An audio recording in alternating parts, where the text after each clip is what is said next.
उज्जवल, लल्ला पे दृष्टि रखेगो? हाँ रखूंगा ना ताई जी। खेल खेल में भूल तो ना जाएगो? ठीक है।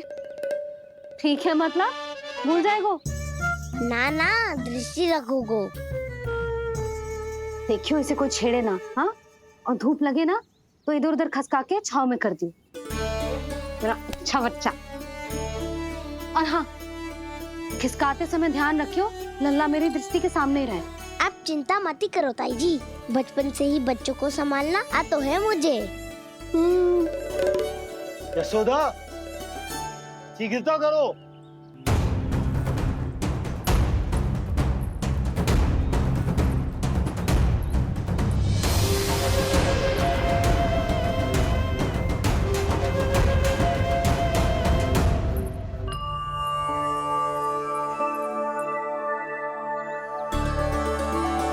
ओम शांति शांति। अब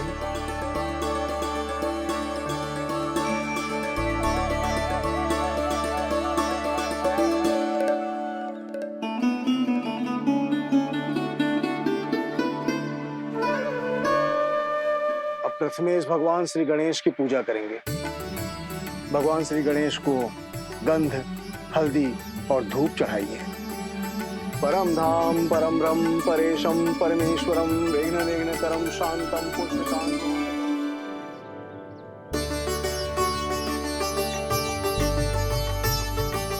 अब आप दोनों श्री हरि नारायण के ऊपर अक्षत की वर्षा कीजिए। लीजिए। मंगलम भगवान विष्णु मंगलम गरुड़ध्वजा मंगलम पुंडरीकाक्षा मंगलाय तनोहरि।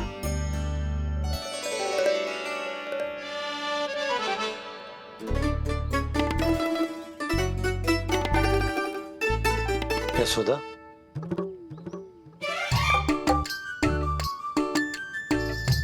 क्षमा करेगा पंडित जी।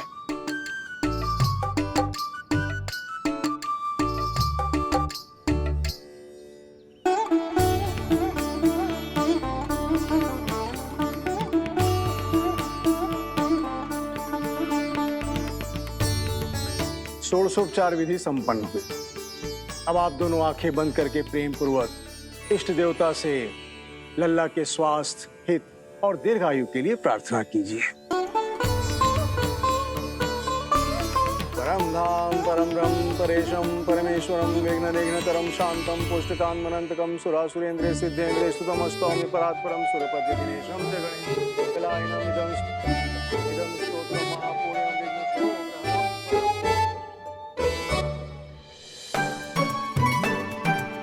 अरे ये नीलमणि के ऊपर तो धूप आ गई।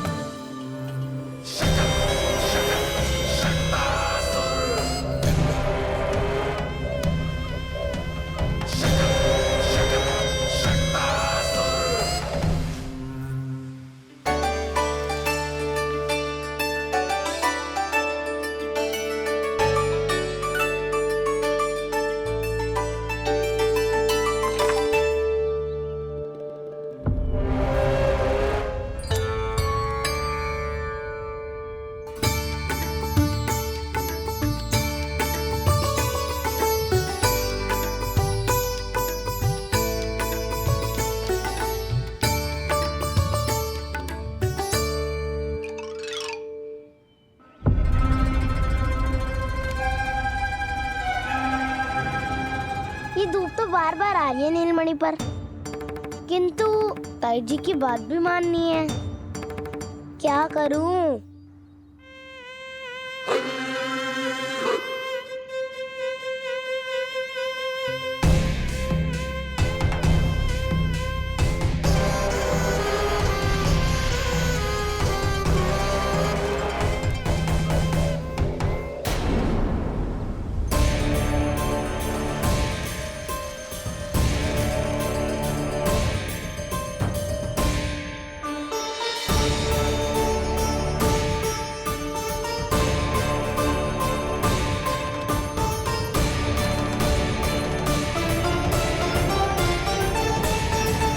ये उज्जवल भी ना एक कार्य ठीक से ना कर सकता। कहाँ है लल्ला?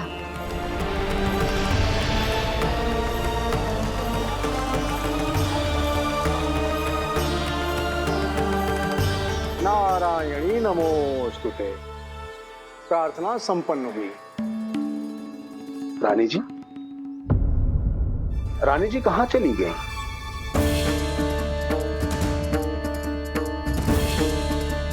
वो रहो, उछले तो पक्की छाव में करती हूँ है। मैं व्यर्थ ही क्रोधित हो रही थी। यशोदा, पूजा का संकल्प लेने के पश्चात ऐसे ऐसे उठकर जानो ठीक ना है।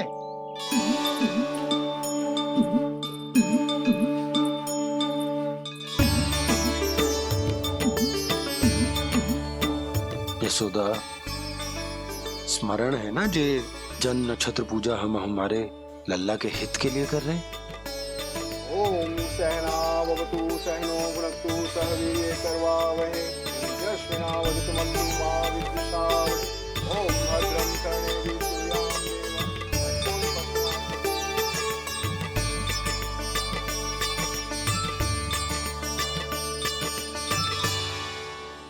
अरे वाह, अब तो मेरा कार्य और भी आसान हो गया।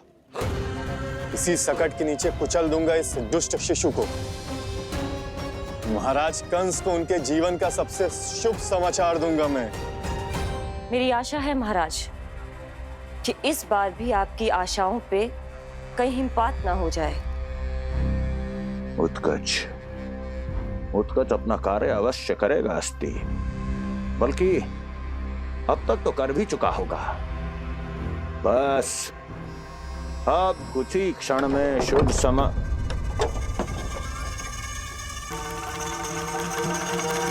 लो, आ गया मेरा शुभ समाचार।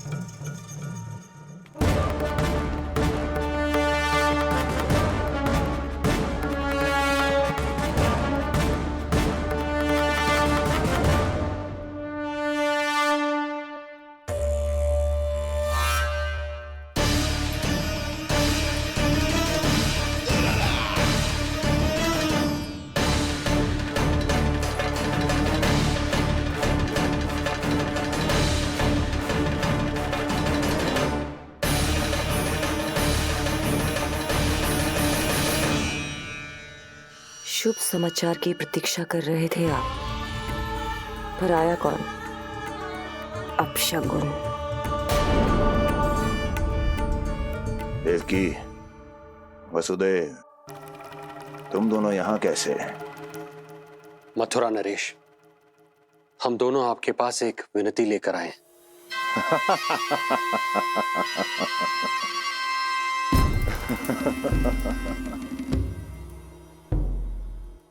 जानते हो वसुदेव, मुझे आश्चर्य इस बात का नहीं कि तुम मेरे पास विनती लेकर आए हो। मुझे आश्चर्य इस बात का है कि तुमने ये सोच भी कैसे लिया कि तुम्हारी विनती यहाँ स्वीकार करी जाएगी। मैं जानती हूँ आपके हृदय के किसी कोने में हमारे बचपन की स्मृतियां अभी भी जीवित है। आपको स्मरण है, मैं आपकी वही बहन हूँ जिससे आप इतना प्रेम करते थे कि अपना सब कुछ। बस सीधा सीधा बोल, क्या चाहिए तुझे? अधिक कुछ नहीं महाराज, हम दोनों एक बार गर्ग ऋषि के दर्शन करना चाहते हैं। महल से बाहर जाना चाहते हैं ये महाराज। इन्हें इतनी छूट देने की आवश्यकता नहीं है। पर आपको ये सुनकर अच्छा नहीं लगेगा महाराज कि आपकी बहन और आपका बहनोई आपसे कुछ छुपा रहे हैं। मेरे दुखों का भार मेरे सहन शक्ति से अधिक हो गया था, इसलिए बहुत साहस बटोर कर आई हूं। अपनी छोटी बहन की इस छोटी सी विनती को अस्वीकार मत कीजिए भैया।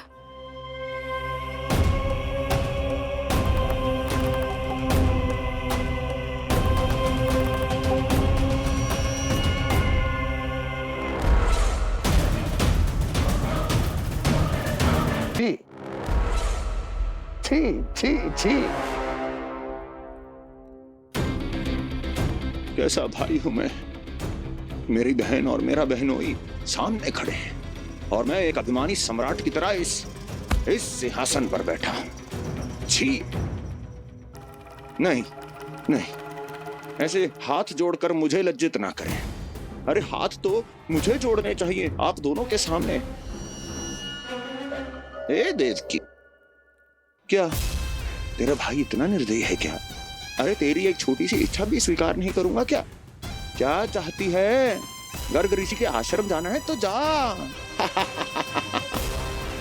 कुंवर जी, आप तनिक भी चिंता मत कीजिए।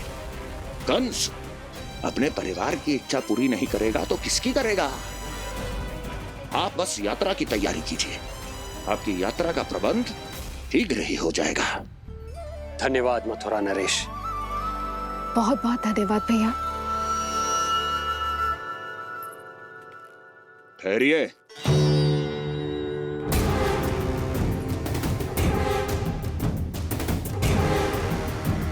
अरे आप दोनों को अकेले कैसे जाने दूं?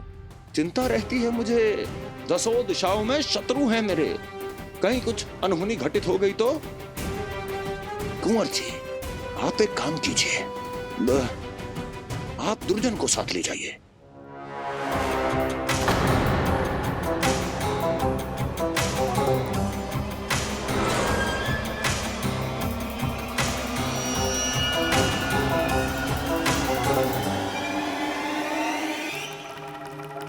जो आ गया महाराज।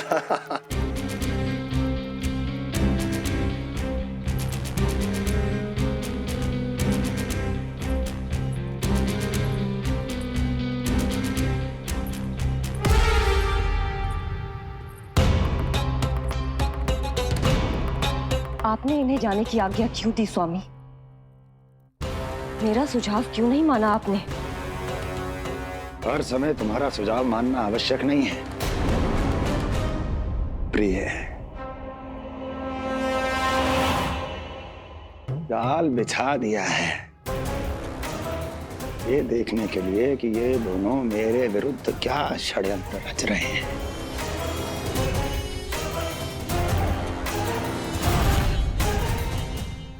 पूतना और सूक्ष्म बुद्धि की तरह मैं तेरे जाल में नहीं फंसूंगा विष्णु अवतार। उन्होंने तेरे सामने आने की भूल की थी, पर मैं तुझे दिखाई नहीं दूंगा। अदृश्य रूप में ही तेरा वध करूंगा।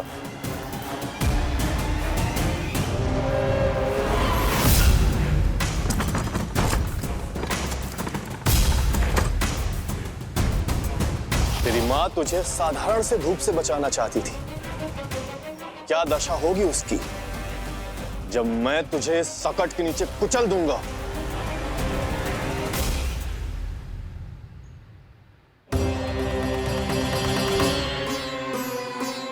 जाने ये पूजा कब समाप्त होगी? कहीं उठ तो ना गया उनको मेरा लल्ला। मुझे उसे देखना है। और जो पंडित जी है कि अब देख कैसे इस शकट के भार के नीचे दब जाता है तेरा कोमल तन। यशोदा, पूजा समाप्त होने वाली, आरती को समय हो रहा है। अल्लाह सुरक्षित है, चिंता ना करो। कितना नन्हा सा है तू, फिर भी तूने महाराज कंस की रातों की नींद, सुख चैन सब छीन लिया। अब मैं तुझसे तेरे प्राण छीनूंगा। तैयार हो जा।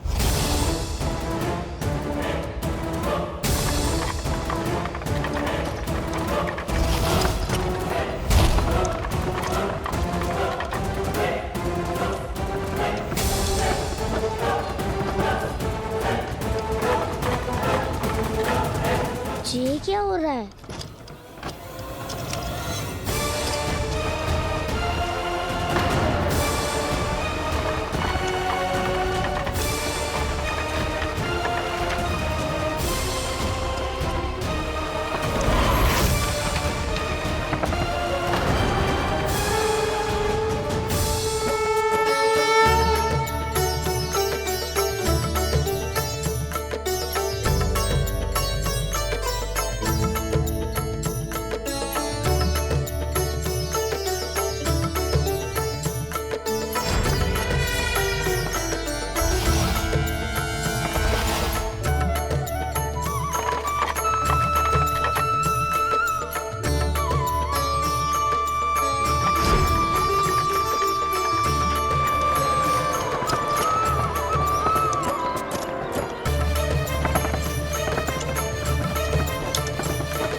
प्राण कब इसके तन से विदा ले लेंगे इसे पता ही नहीं चलेगा।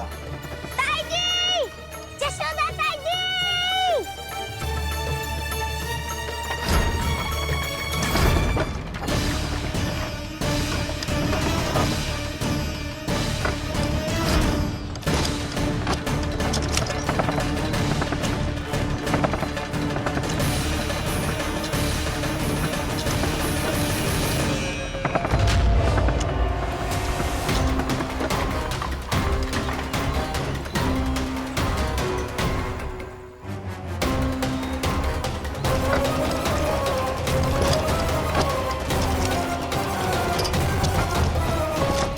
निद्रा देवी, समय हो गया है।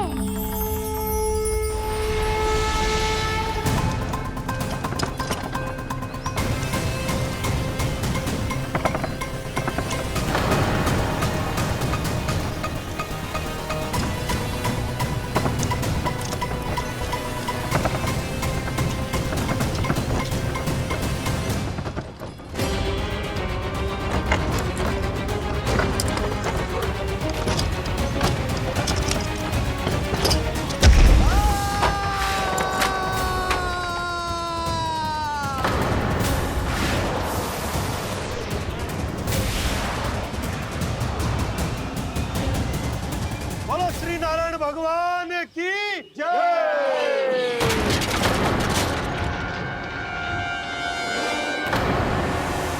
यशोदा ताई जी, जल्दी आओ।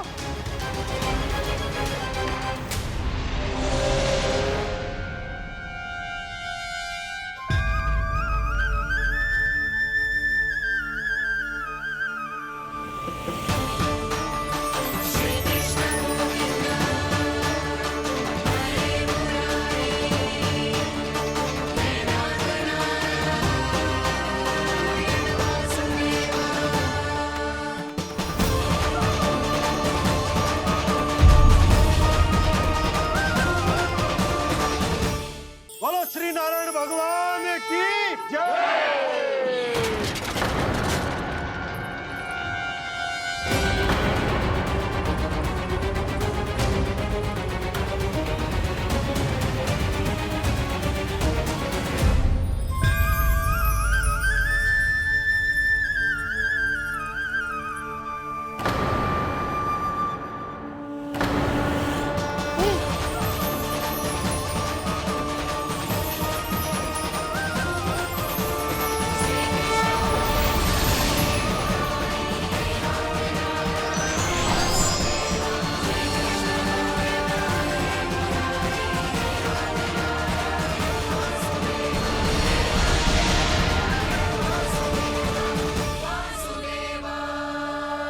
प्रभु,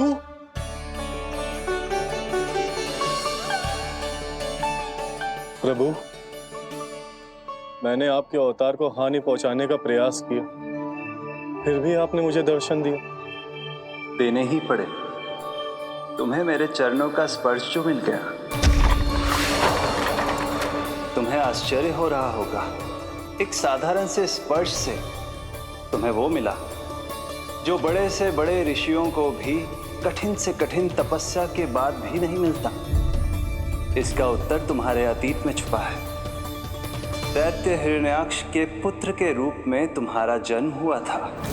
शीघ्र ही तुम बहुत अधिक विशाल और असीम बलशाली हो गए थे, पर तुम अपनी शक्ति का प्रयोग अनुचित ढंग से करते थे। एक दिन तुमने महर्षि लोमस के आश्रम में बहुत ही उत्पात मचाया, हरे भरे वृक्षों को नष्ट कर दिया।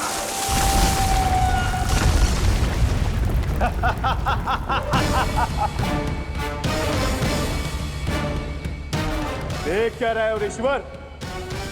ये विशाल वृक्ष भी मेरे इस विराट तन के आगे कुछ भी नहीं है। जिसे स्वयं अर्जित तक नहीं किया, उस तन पर इतना अभिमान। तो सुन ले, जिनसे तेरा तन बना है, उन्हीं पंच तत्वों में इसी क्षण ये विलीन हो जाएगा। ये मेरा श्राप है तुझे, मेरा श्राप है तुझे।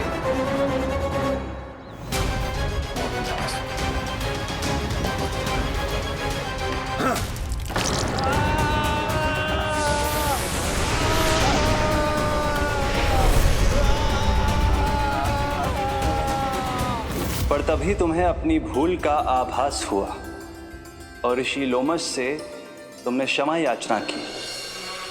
क्षमा करे ऋषिवर, क्षमा करे। मैं मूर्ख, अभिमानी हूँ, अज्ञानी हूँ, परंतु आप तो दया के सागर है। कृपा करे ऋषिवर, कृपा करे। बिना तन के मैं कैसे जीवित रह पाऊंगा? तुम जीवित भी रहोगे और अपने दैनिक कार्यों का संचालन भी कर पाओगे, किंतु सजीव प्राणियों या निर्जीव वस्तुओं की सहायता से। ऐसा जीवन तो मृत्यु के समान है ऋषिवर। इससे अच्छा है आप मुझे जीवन से मुक्ति दे दो। मुक्ति भी अवश्य मिलेगी तुम्हें, पर जब तुम परम प्रभु श्री हरि नारायण के चरणों का स्पर्श करोगे, चरणों का स्पर्श करोगे। और यही नहीं शक्तासुर, कल जब तुम मुझे खोज नहीं पा रहे थे तब भी तुमने हार नहीं मानी। 7 प्रहर तक 7 बार मेरी और मेरे गोकुल की परिक्रमा की। इस क्रम में तुमने अनजाने में ही अपना पश्चाताप पूरा किया और पुण्य अर्जित कर लिया। इसलिए मैं तुम्हें मोक्ष प्रदान करता हूं। इसलिए मैं तुम्हें मोक्ष प्रदान करता हूं।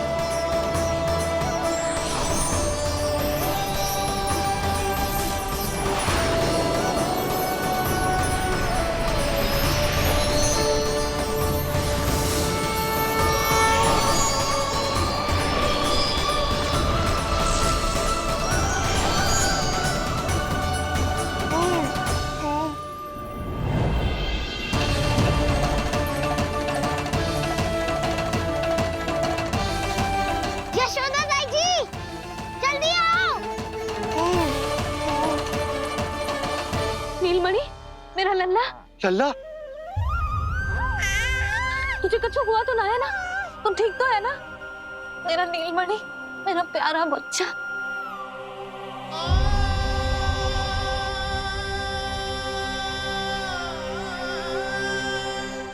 भोला, बंसी, ये सब क्या है?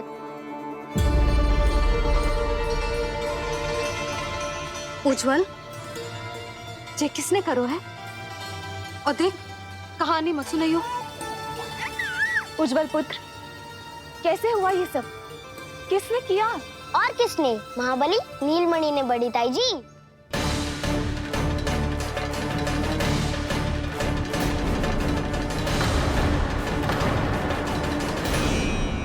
जी क्या बोल रहे हो? सच्ची सच्ची बता। लो, फिर फंस गया उज्जवल। मैं सच्ची कह रहा हूँ। अचानक तीव्र वेग से वायु चली। फिर ऐसे लगो जैसे कोई भूकंप आ रहा है। और फिर जब मैंने देखा तो ये सकट अपने आप हिल रही थी, खड़खड़ खड़खड़ खड़खड़ खड़खड़। फिर मैंने साहस दिखाया और उस सकट को रोकने का प्रयास करो, पर सकट ना रुको।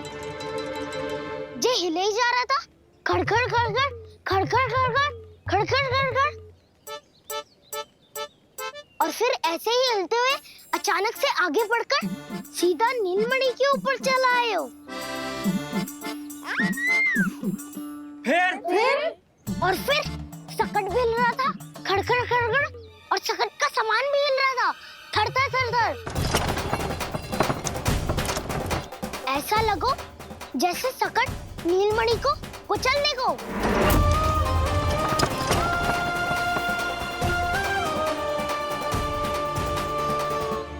पर तभी जे जाग गए हो। इसने खींचकर अपने पांव का प्रहार करो और चीख गया सकट आकाश पे।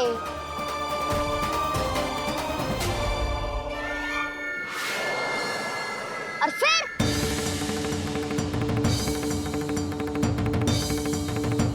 धड़ाम, सब भूमि पे गिरकर चकनाचूर।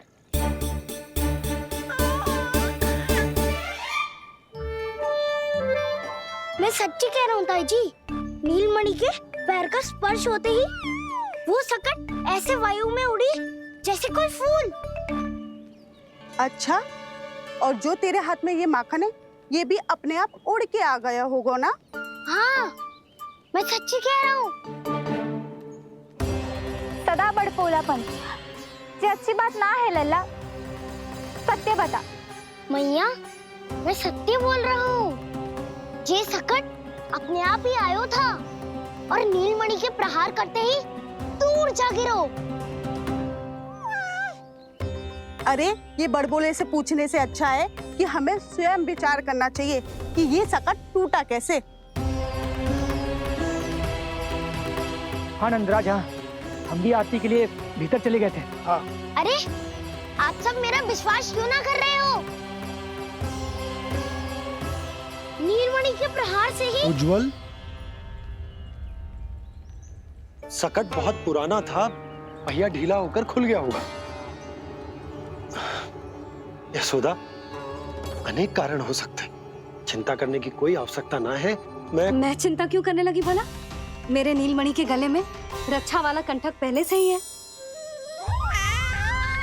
और हम ये सब पूजा पाठ इतने विधि विधान से इसी के लिए तो कर रहे हैं, है ना पंडित जी? हाँ रानी जी। तो बस फिर मेरे लल्ला को कछु क्यों होने लगा? और आप सब स्वयं ही देख लो ना, जे इतना बड़ा सकट टूट के बिखर गया है, किंतु मेरे लल्ला को एक खरोच भी ना आई। इसका अर्थ तो यही है ना कि हम जो भी कर रहे हैं सही कर रहे हैं। मुझे चिंता करने की कछु आवश्यकता ही ना है। चलो सब भीतर चलते हैं। हाँ हाँ, लल्ला को भूख भी लगी आई होगी। चल।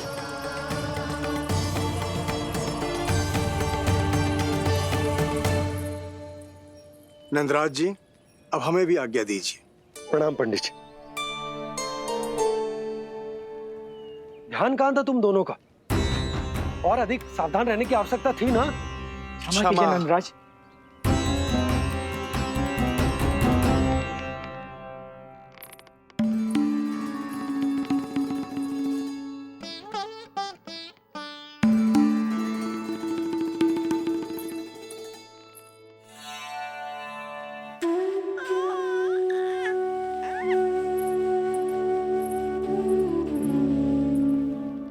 यशोदा, क्या हुआ?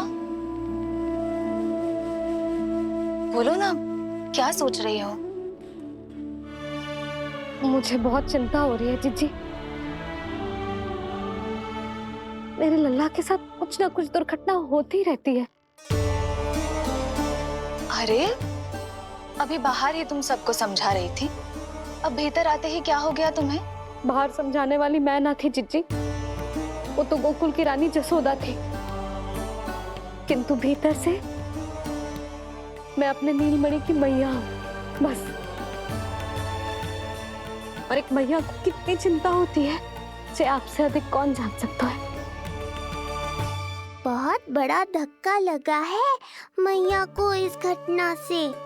अब तो ये मेरी रक्षा के लिए और भी अधिक चिंतित हो जाएंगी। यंत्र का कंठक, पूजा पाठ, इतने सारे प्रहरी, सुरक्षा के प्रबंध, यदि इतने सबके बाद भी मैं अपने लल्ला की रक्षा न कर पाई तो मुझसे अधिक अभागी कौन हो सकती है? मैं तुम्हारे मन की दशा समझती हूँ यशोदा। इसी चिंता के कारण ही तो मैंने आज तक अपने पुत्र को छुपा कर रखा है। मैं जानती हूँ जीजी, मैं समझती हूँ।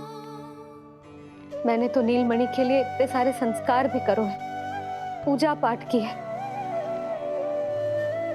किंतु मैंने तो आज तक अपने पुत्र का एक भी संस्कार नहीं किया है। आंसू पोंछ लीजिए बड़ी माँ, शीघ्र ही सब कुछ ठीक हो जाएगा। जब मैंने उसे जन्म दिया, उसके बाद से आज तक न उसे घर के बाहर लाई हूँ, न कोई संस्कार किया है। मैं तो उसका नामकरण भी नहीं करवा पाई हूँ यशोदा। उसके जन्म के समय स्वामी ने यह संदेश भिजवाया था कि उस कंस को हमारे पुत्र के बारे में तनिक भी भनक नहीं पड़नी चाहिए। तब से आज तक भय के छाव में जीती आई हूँ कि वो कंस कहीं हमारे पुत्र को भी ना मार दे, जैसे देवकी के सारे संतानों को मार दिया है। ये आशंका कभी सत्य नहीं होगी बड़ी माँ, मैं हूँ ना। माँ अपनी संतान के मन की बात बिना कहे ही समझ जाती है, आप भी समझ जाओ ना मैया।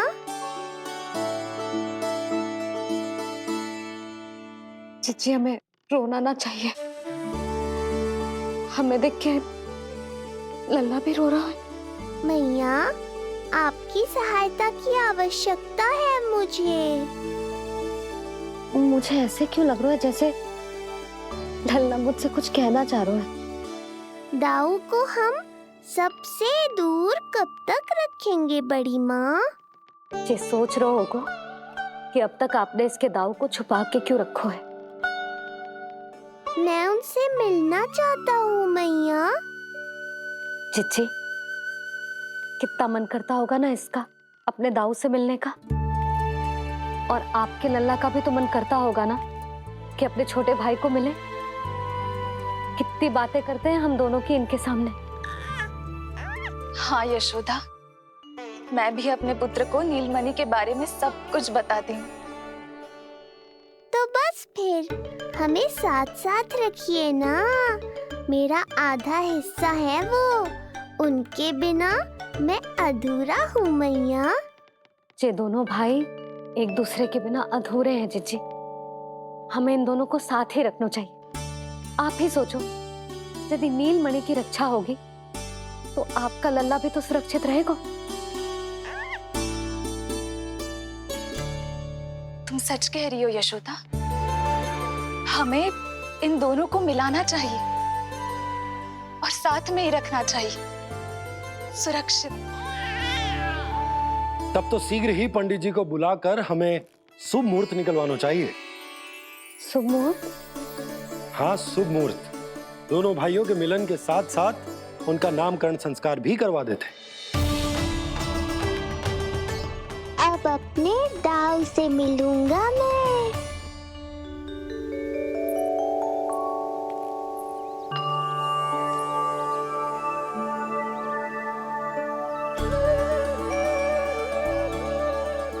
ऋषिवर की दिव्य आभा के कारण ये वातावरण कितना शुद्ध, कितना पवित्र लग रहा है ना। हाँ देवकी, इनका तेज ही ऐसा है कि इनके निकट केवल पवित्रता ही वास कर पाती है। किसी भी प्रकार की दुष्टता इनके पास जाने से पहले ही नष्ट हो जाती है।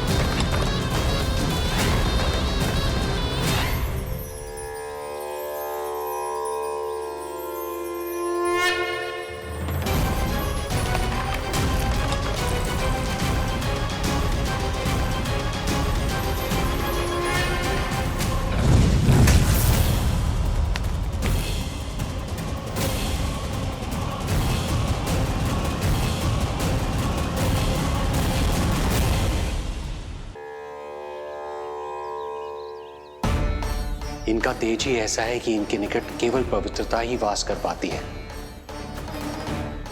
किसी भी प्रकार की दुष्टता इनके पास जाने से पहले ही नष्ट हो जाती है। यदि महर्षि की इच्छा के बिना मैंने भीतर प्रवेश किया तो कहीं ये मुझे श्राप ना दे दे। नहीं, इससे तो अच्छा है कि मैं यहीं आश्रम के बाहर रुकूं और यहीं से इन दोनों पर दृष्टि रखूं।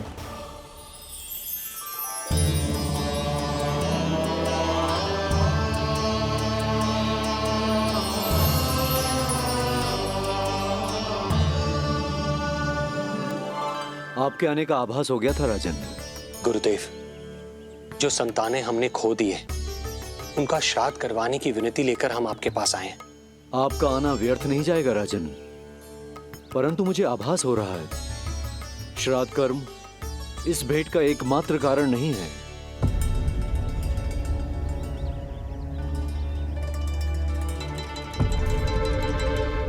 आपको उसकी या कंस की चिंता करने की कोई आवश्यकता नहीं है। निश्चिंत होकर बताइए कि आपकी इच्छा क्या है। गुरुदेव, वर्तमान में मेरी प्रथम पत्नी रोहिणी पुत्र सहित गोकुल में निवास कर रही है। हमारे उस पुत्र का और भाभी यशोदा के पुत्र का नामकरण संस्कार करवा दीजिए। बस यही हमारा सौभाग्य होगा। मुझे कुछ सुनाई क्यों नहीं दे रहा है? देवी रोहिणी से उत्पन्न आपका पुत्र यादव कुल का राजकुमार है और यादवों का गुरु होने के नाते उसका संस्कार कराना हमारा कर्तव्य है। परंतु यशोदा पुत्र का नामकरण वो आप मुझसे क्यों करवाना चाहते हैं?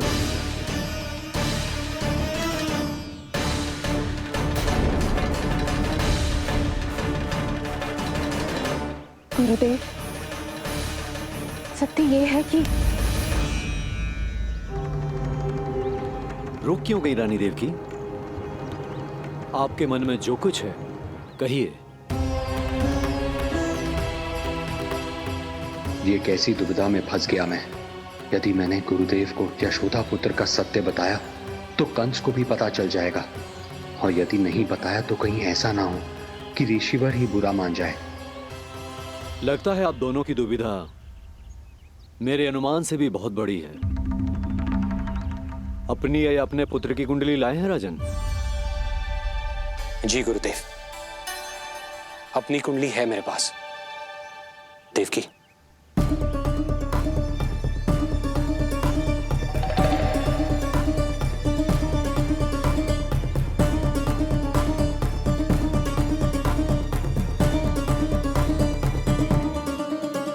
जो रहस्य आप नहीं बता पा रहे हैं राजन, वो ये कुंडली बताएगी।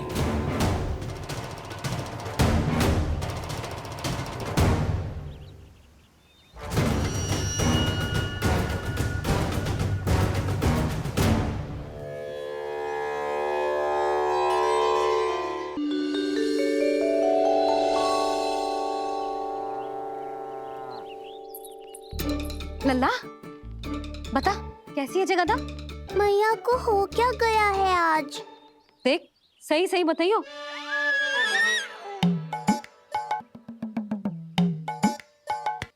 अच्छी है ना? पसंद आएगी ना उसे? हाँ? या फिर जे मोर पंख वाला मुकुट दे दूं? पहली बार मिल रहा है तू, उपहार तो देना चाहिए ना? पर बड़े तो वो है ना मैया, उपहार तो वो देंगे मुझे।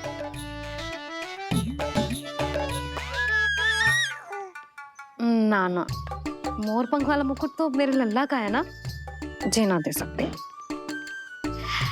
तेरे जैसा कोई कंठक या चांदी वाला कड़ा दे दूं? हाँ? इस मिलन के लिए मुझसे अधिक उतावली तो मैया है।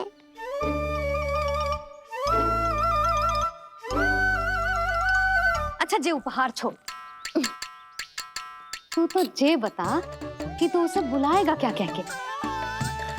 अन्य सभी के जैसे बड़े भैया या गांव वालों के जैसे दद्दा बुलाएगो, या फिर बड़े नगरों में जैसे बुलाते हैं ज्येष्ठ भ्राता बुलाएगो, या फिर प्रेम से बुलाएगो दाऊ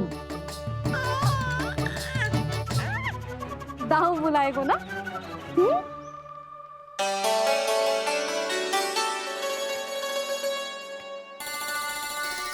सुनो आपने, हमारे लल्ला ने निर्णय ले लियो, ये अपने भैया को ताऊ कहकर बुलाएगो।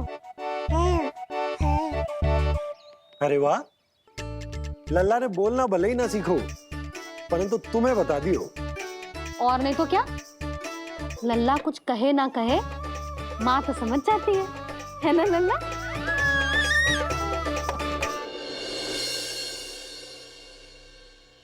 और इसने दाऊ वाली बात पे हाँ भी की है।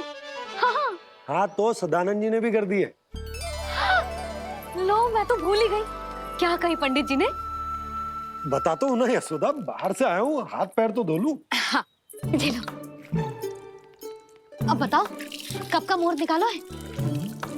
तनिक हाथ मुंह पोंछ लो। अब बताओ क्या कही उन्होंने? यशोदा थक गए हूँ, तनिक सांस तो लेने दो। बाहर से आया हूँ, जल ना पूछोगी?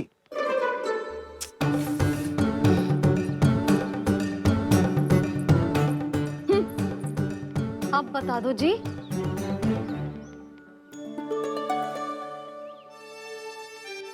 बाबा अब बता भी दो, नहीं तो खेल खेल में खेल हो जाएगा।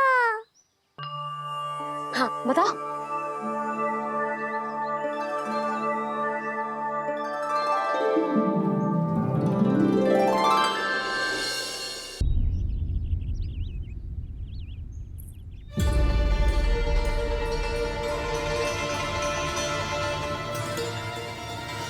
हो क्या रहा है वहां? ये क्या दिया है राजकुमारी ने?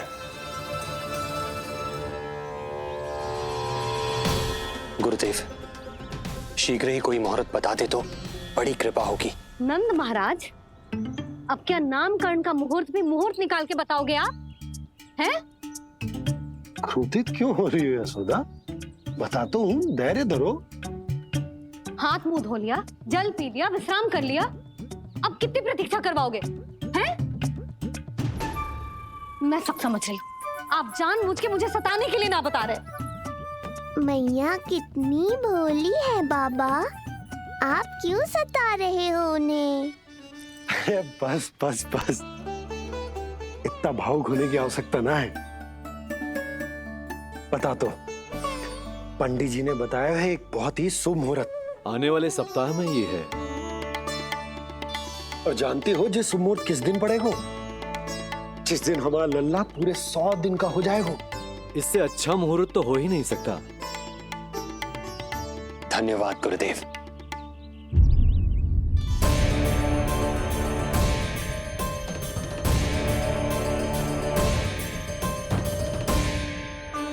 क्या हुआ गुरुदेव? कुछ समस्या है क्या? जो सत्य सारे संसार को पता है और जो संकेत ये कुंडली दे रही है, दोनों में विरोधाभास है राजन।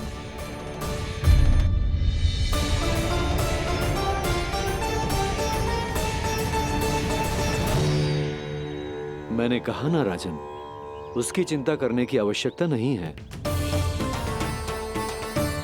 ये कुंडली मुझसे कह रही है कि आपके भाग्य में केवल पुत्र थे। आपके भाग्य में केवल पुत्र थे, तो पुत्री कैसे हुई? तो पुत्री कैसे हुई? इस कुंडली के अनुसार आपकी दोनों पत्नियों के एक एक पुत्र जीवित हैं। एक एक पुत्र जीवित हैं।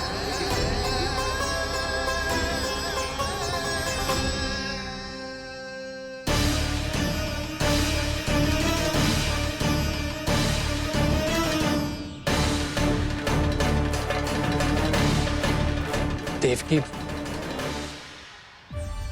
गुरुदेव, गुरुदेव मैं कुछ कैसे? कहने की आवश्यकता नहीं है राजन, मैं जानता हूं मेरे प्रश्नों के उत्तर कहां मिलेंगे। अरे कौन से प्रश्न और कैसे उत्तर? किस बारे में बात कर रहे हैं? ये लोग जो भी बात कर रहे हैं वो मुझे सुनाई क्यों नहीं दी? सही समय की प्रतीक्षा कीजिए राजन, आपके दोनों कार्य पूर्ण होंगे।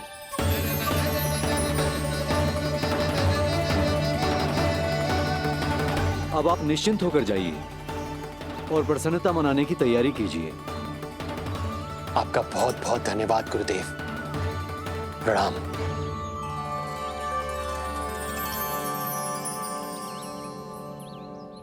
सच्ची? पहले नारायण को धन्यवाद दूं कि लल्ला को सूचना दूं? कुछ समझ में ना आ रहा। लल्ला मैं अभी आया।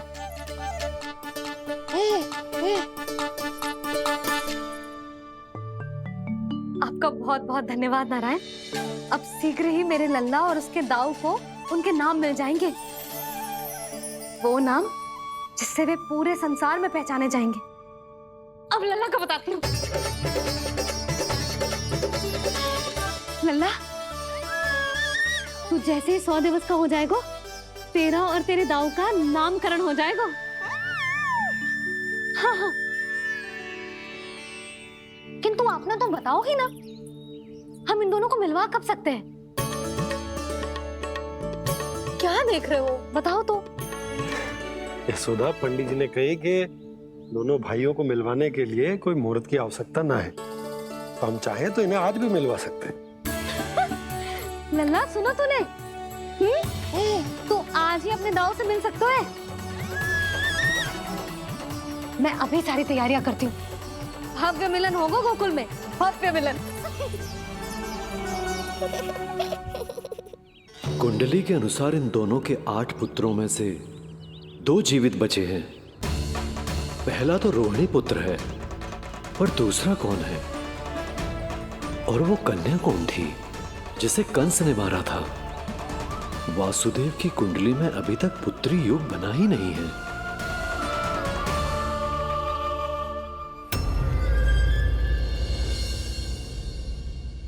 तू मुझको क्या मारेगा? अपनी आयु संभाल, काल तेरा अवतरित करे, रूप है उसका बाल।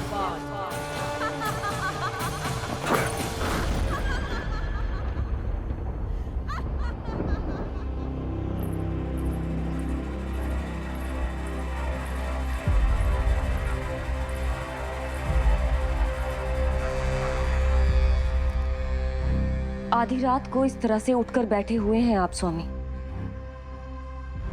मैं ये तो नहीं जानती कि किस बुरे स्वप्न ने आपकी नींद छीन ली है, परंतु इतना अवश्य जानती हूँ कि जो सूचना ये गुप्तचर लेकर आया है, इसे सुनकर आप रात भर सो नहीं पाएंगे।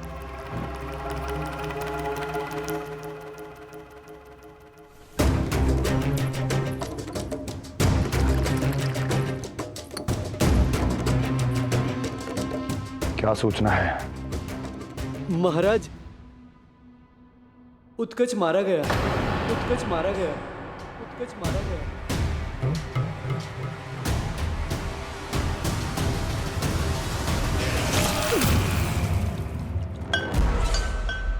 सूद वूद खो गए हो क्या अपनी? जो दिखता ही नहीं उसे मारा कैसे जा सकता है? इसने स्वयं देखा था महाराज, जिस शकट में समाकर शक्तासुर उस बालक को कुचलने वाला था, आपके शत्रु ने उसी शकट को चकनाचूर कर दिया।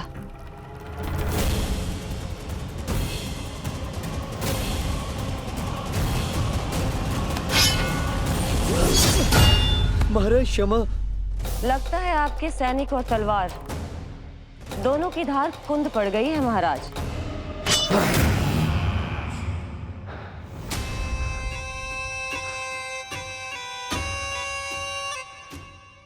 इस तलवार की धार पर अब तभी विश्वास दृढ़ होगा जब ये उस बालक के रक्त से स्नान कर लेगी।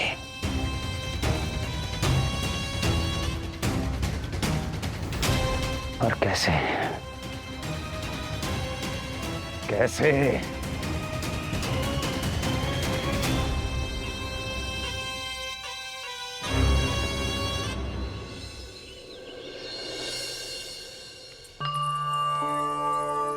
कैसी लगी तुझे दाऊ से मिलने की तैयारी?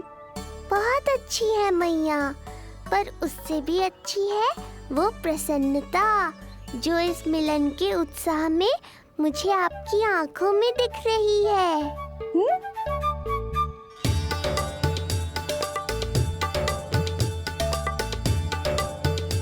यशोदा, तुमने तो 2 भाइयों के मिलन को भी त्योहार बना दिया। हाँ तो जे किसी त्योहार से कम थोड़ी ना है। जे शुभ दिन दोनों भाई के मिलन को पूरा गांव देखेगो। तो फिर अब बड़ी मैया को बुलाओ ना मैया। जशोदा जी, रोहिणी जीजी इतनी प्रतीक्षा क्यों करवा रही है? इतने दिवस से छुपा के रखे हो लल्ला को, अब तो शीघ्रता करनी चाहिए ना, है ना भाभी? प्रतीक्षा अवश्य की है, किंतु फल भी तो मीठा मिलेगा। आती होंगी रोहिणी जीजी।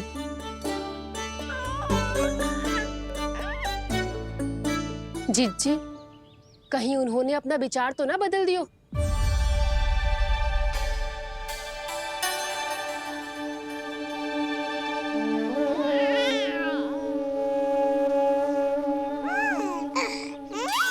कितनी शीघ्र चिंतित हो जाते हो आप सब। देखो आ रहे हैं वो। लाल छुपा रखने को विवश थी नियति की सताई, भूल के भय माज प्रभु की जग सम्मुख है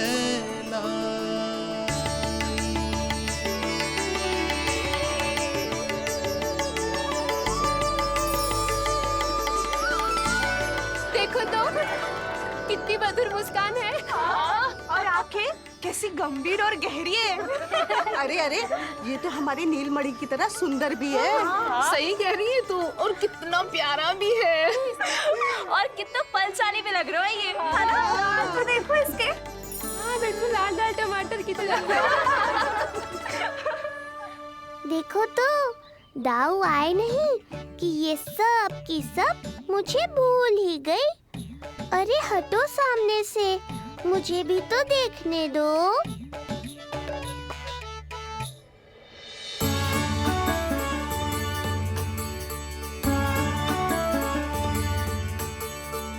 मैया सहायता करो ना।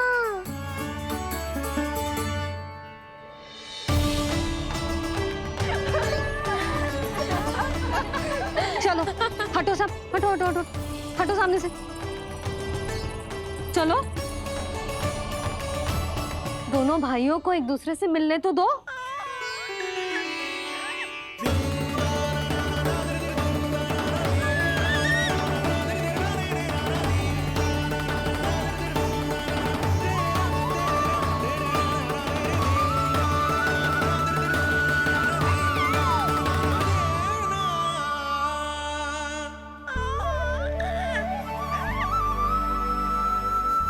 चल लल्ला, चल आजा।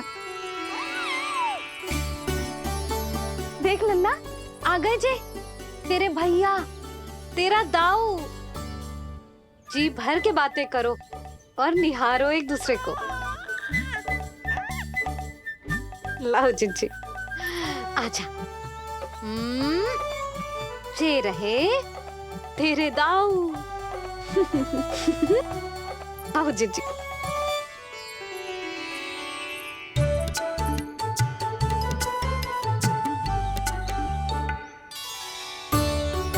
स्वागत है दाऊ। कितनी प्रतीक्षा के बाद अब जाकर आपसे भेंट हुई है।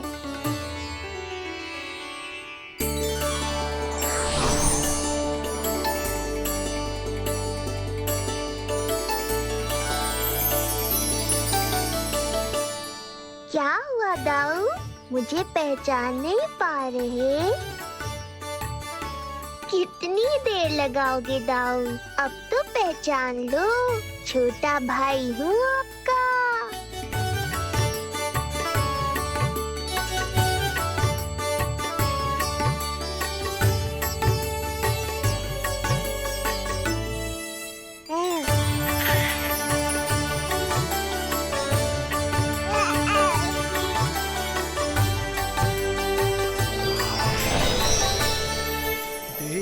प्रभु को भक्त शेष की आंखें है भर आई, भावुक हरि भी निहारे की अब मिलन की बेलाई।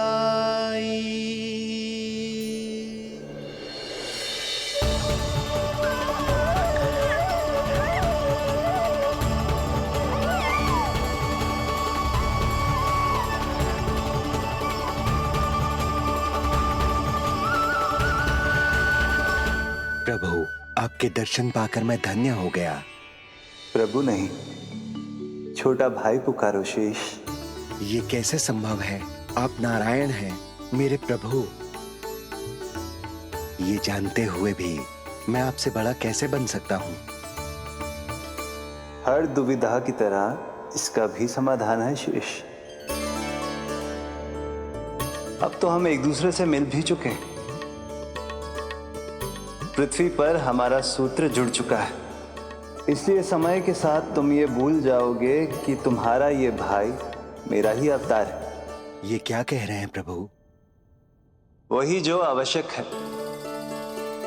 नहीं तो तुम नीलमणि के बड़े भाई होने का कर्तव्य कैसे निभाओगे? कैसे डांटोगे मुझे? और बड़े होने के नाते मुझ पर अधिकार कैसे दिखाओगे? पर प्रभु। पर किंतु परंतु ये सब भूल जाओ शेष। आज से इसी क्षण से मैं हूं तुम्हारा छोटा भाई और तुम मेरे ताऊ। मैं हूं तुम्हारा छोटा भाई और तुम मेरे ताऊ। नारायण नारायण दाऊ। दोनों इतने सुंदर लग रहे हैं, मेरी तो दृष्टि भी ना हट रही इससे। कहीं मेरी ही दृष्टि ना लग जाएगी। ये तो प्रतिदिन की कथा है दाऊ। हे नारायण, मेरे कानों से तो अभी से रक्त निकलने लगा।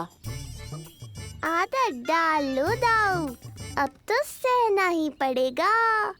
वो देख रहे हो, सुलक्षणा चाची सबसे अधिक चतुर यही है। केवल अधिक चतुर ही नहीं नीलमणि, बहुत अधिक सयानी भी है ये। बिल्कुल सही पहचाना दाऊ, पर आप चिंता मत करो, मैं हूँ ना, मैं संभाल लूंगा इन सबको।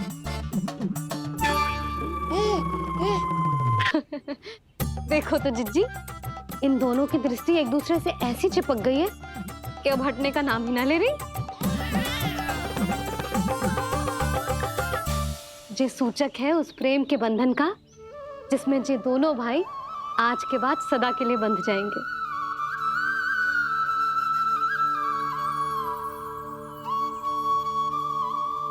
मुझसे भूल हो गई यशोदा, मैंने इन दोनों को पहले ही मिलवा देना चाहिए था।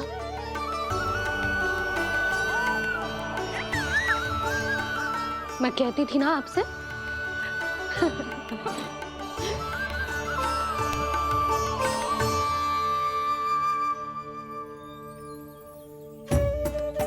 आई मैं।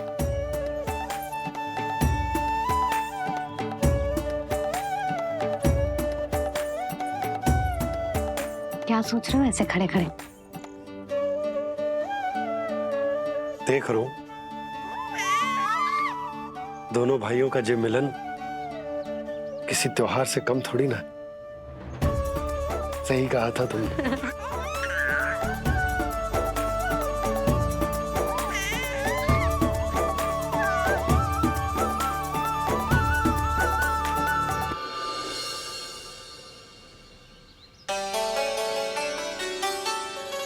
सुना ना तूने जो गोपिया क्या कह रही थी कि नीलमणि का दाऊ कितना बलशाली है। इसका तो यही अर्थ हुआ ना कि नीलमणि अपने दाऊ जितना बलशाली ना है। अब समझा मैया कि आज मुझसे इतना व्यायाम क्यों करवाया जा रहा है। पर मुझे पता है मेरा नीलमणि सबसे अधिक बलशाली है। हाँ। उज्जवल ने कही थी ना, नीलमणि ने यूं उड़ा दिया था काले कौवे को मथुरा की ओर।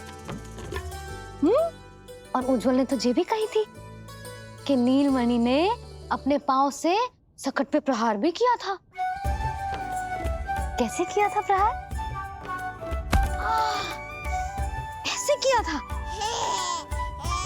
लग गई मैया को। कैसे किया था? फिर से बता कैसे किया था?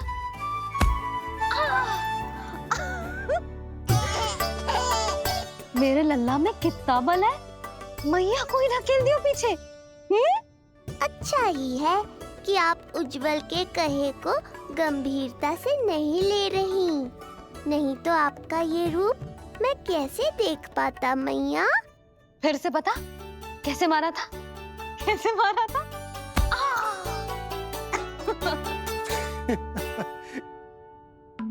लल्ला, तू बड़े के जैसे कब से हंसने लगो?